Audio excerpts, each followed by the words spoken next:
नमस्कार दोस्तों कई बार जब शब्दों का जब जाल हमारे सामने आता है तो हम खुद बड़े उलझ जाते हैं कि हर शब्द के पीछे एक इतिहास छुपा हुआ है। और हम लोग अगर शब्दों को ऐसे ही उलीझते रहे जैसे पानी में से आप दो आंचल लेके दो अपनी चुटकियों में पानी लेके बाहर आप उलीझते हैं तो ये तो बड़ा अजीब सा बर्ताव होता है शब्दों के प्रति। लेकिन कई बार शब्दों को जब आप इस्तेमाल कर जाते हैं सहज भाव से, तब आपको मालूम नहीं होता कि ये शब्द बेचारा ये कसमसा रहा है कि इसके पीछे एक इतिहास है, उसको भी ज़रा देख लो। ये बड़ी एक संकट की बात है। अभी पिछले दिनों बातचीत में मैंने एक व्यक्ति के बारे में कहा कि वो अपने आप को तुर्रम खां समझता है बड़ा। तो मेरे एक सहयोगी ने कहा कि तुर्रम खां शब्द का प्रयोग आपने किस रूप में किया है, कौन था तुर्रम खान, इस बारे में थोड़ा सा बताइए।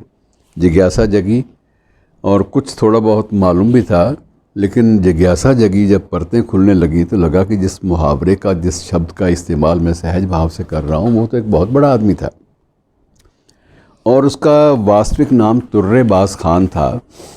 और तुर्रेबाज खान को ही धीरे धीरे लोग उसकी लंबाई को, उसके कद को काटते काटते उसको तुर्रम खां तक ले आए। लेकिन तुर्रम खां का मतलब यही आम तौर पे जो इस्तेमाल होता है कि तू अपने आप को बड़ा तुर्रम खां समझता है। शब्द कई ऐसे हैं। फन्ने खां शब्द एक आपके सामने आता है, उसके पीछे भी एक इतिहास है। ये जो तुर्रम खां तो आता ही आता है और बड़ा अपने आप को अकड़ फूं बना फिरता है, ये भी एक इतिहास है शब्द के पीछे। शब्द जितने भी सामने आते हैं वस्तुतः ये किसी न किसी विशेष मनस्थिति का परिचय देते हैं। अब तुर्रेबाज खान या तुर्रम खान वस्तुतः एक महानायक है। आपको हैरानी भी हो सकती है कि कहाँ तुर्रम खान, कहाँ नायकत्व, लेकिन ये एक नायक है, महानायक भी आप कह सकते हैं अपने परिवेश का। और ये एक बहुत ही वीर बहादुर पात्र था और हैदराबाद के दक्कन के लोकगीतों में इसका वर्णन बड़े वीरत्व की जैसे कहानियाँ होती हैं, किस्से होते हैं, उस रंग से होता है। और वह एक विद्रोही राष्ट्रभक्त था, इस बात का किसी को इल्म नहीं है। ये भी है कि उसको गोली मारी गई थी, गोली मारने के बाद उसको सरेआम फांसी के फंदे पर लटका दिया गया था हैदराबाद में चौराहे पर, ताकि और लोग सबक सीख सकें, इसके तरह से बगावत न करें निज़ाम के ख़िलाफ़। तो एक ऐसा पात्र जिसके पीछे एक इतिहास, एक नायकत्व का इतिहास छुपा हुआ है, उसको हमने बड़ी आसानी से सहज भाव से किसी भी अहम मन्यवादी व्यक्ति के लिए इस्तेमाल करना शुरू कर दिया। और धीरे धीरे तुर्रम खां का मतलब ये होगा तो अपने आप को बहुत बड़ा आदमी समझता है। तो ये बहुत बड़ा आदमी तुर्रम खान और तुर्रेबाज खान या नाडू खान, ये सारे शब्द जो हैं मित्रों, इस सब हर शब्द के पीछे कोई ना कोई एक पात्र है। और जब आप किसी पात्र की उपेक्षा करते हैं, ऐसे किसी पात्र की, तो वो कहता है नहीं, मुझे आप एक बार खंगाल तो लो, मेरे पन्नों को परत तो लो भाई, मैं इस लायक तो हूँ कि मेरे पन्ने परते जाने चाहिए, मुझे पहचाना तो जाना चाहिए। आप उसके बाद महत्व दो ना दो ये आपकी अपनी इच्छा है, क्योंकि आपके सामने ऐसे अनेकों महानायक हैं, आप किस किस को कहाँ कहाँ महत्व देंगे, आपके लिए भी संकट है और दूसरे भी तो काम है आपको, सिवाय नायकों के गुणगान के अलावा अन्य काम भी तो हैं।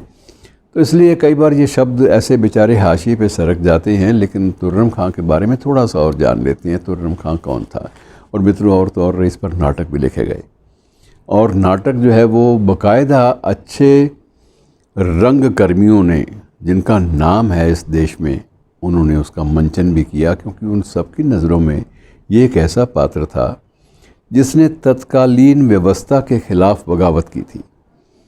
और इसने अपने साथियों को साथ लेकर सबसे पहले ब्रिटिश प्रेसिडेंसी पर हमला उस समय बोला था, जब उस प्रेसिडेंसी में इनका लोगों का एक साथी विद्रोही देशभक्त कैद था। उसको छुड़ाने के लिए इन्होंने हमला बोला। उस हमले में कई लोग अंग्रेज़ मारे गए और उसके बाद ये विद्रोहियों की श्रेणी में आ गया। अंग्रेज़ों की पूरी सेना की जो पलटनें थी इसके पीछे लग गईं। आखिर कहीं एक जंगल में से इसको पकड़ लिया गया। जब इसको गिरफ़्तार किया गया तो अमानुषिक यंत्रणाएं देना ये अंग्रेज़ों का काम होता है, लेकिन अमानुषिक यंत्रणाओं के बावजूद ये व्यक्ति टूटा नहीं। इसने अपना दृष्टिकोण बदलने से इनकार कर दिया। उस समय जिन सैनिकों ने पकड़ा था वो ब्रिटिश सैनिक नहीं थे, बल्कि वो हैदराबाद के निज़ाम के सैनिक थे, हैदराबाद के निज़ाम के सरदार थे। वो इसलिए उसको पकड़ने के लिए गए थे क्योंकि हैदराबाद का निज़ाम उन दिनों में विद्रोहियों की कतार में नहीं था। 1857 की क्रांति, दिल्ली केंद्र बना, मेरठ बना, कानपुर बना और कई अन्य स्थल बने जहाँ जहाँ राजघराने थे, झांसी बना, लेकिन हैदराबाद नहीं बना। और हैदराबाद नहीं बना इसलिए कि हैदराबाद का जो शासक था वो पूरी तरह से अंग्रेज़ परस्त था। वो इस बात के लिए समर्पित था कि अंग्रेज़ हैं तो हम हैं, अंग्रेज़ नहीं हैं तो हम भी कहाँ हैं। उसके लिए प्राथमिकताएं दूसरी थी। अब इसका जो मंचन होता है इसके तुर्रम खां के नाटक का, उसमें कई खूबसूरत बातें भी हैं। एक खूबसूरत बात यह है कि इसको जो पकड़ता है सरदार, उसमें और तुर्रम खां के बीच में बहस चलती है। और बहस का जो मुद्दा है मित्रों वो भी महत्वपूर्ण है, रुचिकर भी है, उसको थोड़ा सा देख लें। तुर्रम खां ये कहता है कि तुम मुझे पकड़ रहे हो, तुम्हारी अपनी औकात देखो, तुम तो गद्दार आदमी हो। तो कहता है गद्दार मैं नहीं हूँ, गद्दार तुम हो। तुम्हारी मातृभूमि हैदराबाद है, तुम अपनी मातृभूमि के खिलाफ विद्रोह कर रहे हो, हैदराबाद के खिलाफ। तुम्हारा अंग्रेज़ों के विरुद्ध जाने वाली बात वो प्राथमिक नहीं है तुम्हारे लिए हैदराबाद के निज़ाम का तंत्र प्राथमिक है, जबकि हैदराबाद तुम्हारी जन्मभूमि है, तुम्हारी मातृभूमि है। और सबसे बड़ी बात यह है कि तुम लोग उस परिवेश के ख़िलाफ़ भी विद्रोह कर रहे हो जिस परिवेश में तुम्हारे बूढ़े रहते हैं, तुम्हारे बुज़ुर्ग रहते हैं। कई तुम्हारे बहुत सारे विद्रोही हैं जिनकी माएँ, जिनके बाप यही रहते हैं। कभी उन्होंने सोचा कि हमें कुछ हो गया तो उन्हें कौन देखेगा, उनकी देखभाल कौन करेगा, और वो किस प्रकार से शासन तंत्र का शोषण का एक केंद्र बन जाएंगे और शासन तंत्र उनको जीते जी उनको मार डालेगा। इस बात का तुमने कभी सोचा?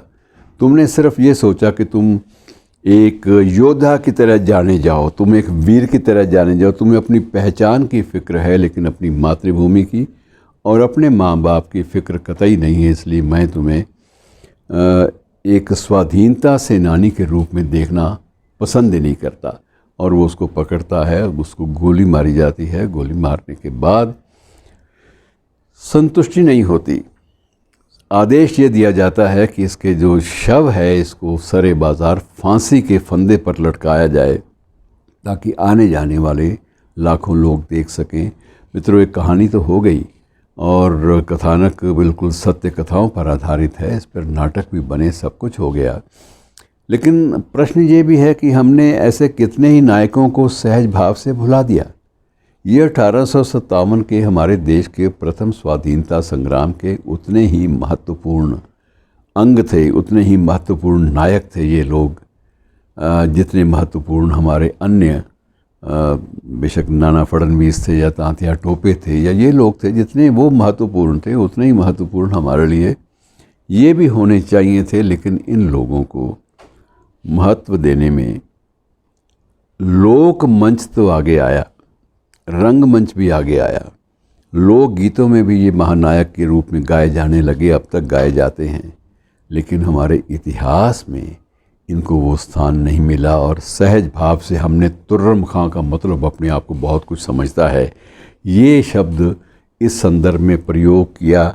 और जब ऐसे गलत प्रयोग होंगे तो मित्रों एक आप अंदाज़ा लगाइए कि ये शब्दों का गलत प्रयोग होने से कितना इतिहास जो है वो कलुषित होने लगता है, कितना इतिहास मध्यम पड़ जाता है। जो चीज़ें जो स्वर्णाक्षरों में लिखी जानी चाहिए वो काले अक्षरों में भी दिखाई नहीं देती, उनका रंग फेड होना शुरू हो जाता है, रंग उड़ना शुरू हो जाता है। और ये शब्दों का मतलब माया जाल, इससे हमें उबरना होगा। अगर हम अपने परिवेश के ऐसे महानायकों को प्रेरक सूचियों में भी दर्ज नहीं कर सकते तो हमें सोचना होगा कि हमारी अपनी भूमिका क्या है। एक इतिहासकार के रूप में, एक साहित्यकार के रूप में, रंगकर्मी के रूप में हमारी अपनी भूमिकाएं भी तो संदिग्ध हो जाती हैं। तो मित्रों आज इतना ही। और इन्हीं शब्दों के साथ आपसे ये आग्रह भी कि कोई भी ऐसा शब्द मिले तो उसका इतिहास, उसका अतीत ज़रूर देख लीजिए। धन्यवाद।